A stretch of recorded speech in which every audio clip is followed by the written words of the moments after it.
Let's bring the different strands together. We are trying to reconstruct the ancient Hebrew worldview.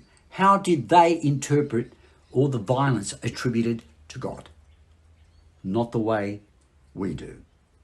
First of all, they believed whatever God allows, because he's the creator, is described as him actively doing.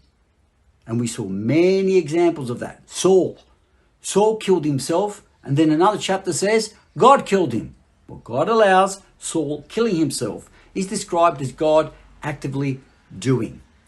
We've been through this already. Another part of the ancient Hebrew worldview was their conception of God's spirit princes at war in the heavenly realm. You've got these bad dudes, gods, who are fighting with the spirit princes, guardian angels, whatever you want, who were guarding Israel. And they are at war with one another. These two elements come together in understanding the wrath of God. Basically what you have this. People worship other gods.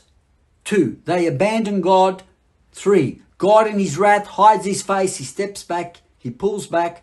4, this creates an opening, a void. 5, when they go to these other gods, they are violent.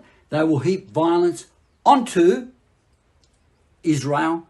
And then Israel will say, these things happen to us from these other violent gods because our God has hidden his face. He's no longer with us. This is a step-by-step definition, blueprint, pattern that you'll find repeated in the Old Testament. This is how the wrath of God works every time, and this is what Moses is going to say in Deuteronomy 31.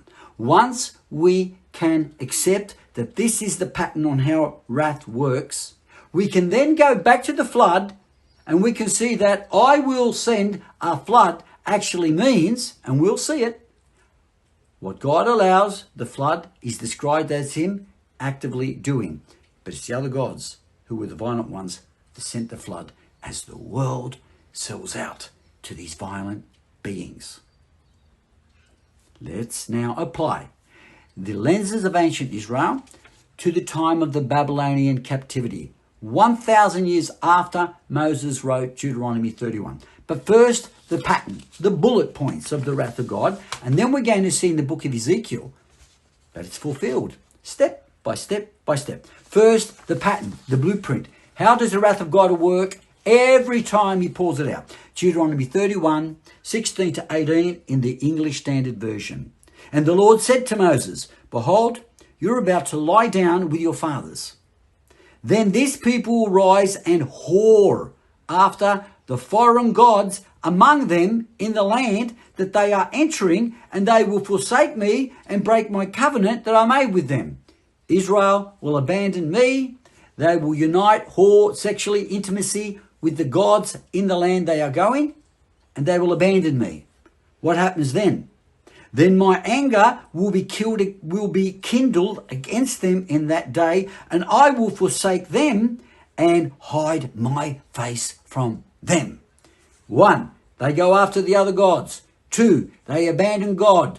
3, God hides his face. He pulls back. A void is created. And then it says, I will hide my face and they will be devoured. God doesn't devour them. It happens when he's hid his face. That's the wrath of God. And many evils and troubles will come upon them, so that they will say, Israel worshipping other gods, they will say in that day when the wrath of God falls, when he's pulled back and troubles come, not from God, because he's pulled back, they will say, have not these evils come upon us, because our God is not among us? And I will surely hide my face in that day because of all the evil that they have done, because they have turned to other gods. There's your bullet points. Here they are. Number 1, people turn to other gods. 2, they unite with the other gods.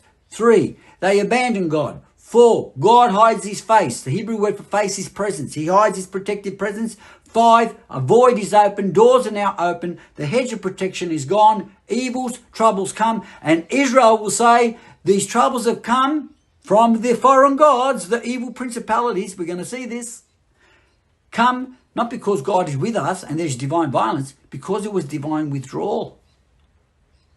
This is how the wrath of God works every time in the Old Testament. This is a definition, a blueprint, and we're going to see this play out with the flood.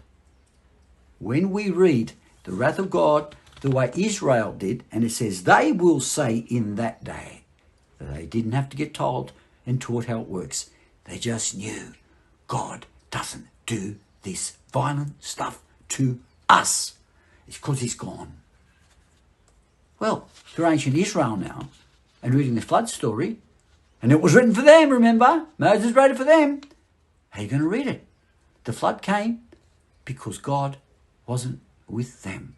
And the gods that the world followed back then, these violent gods, unleashed their fury because God released his protective presence. Wow. And we're going to see that Isaiah is going to say just that about the flood. I'm very excited. Let's have a look at the book of Ezekiel, the time of the Babylonian captivity, 1,000 years after Moses gave us the bullet points of the wrath of God. And we're going to see that the bullet point definition is fulfilled step by step by step next time.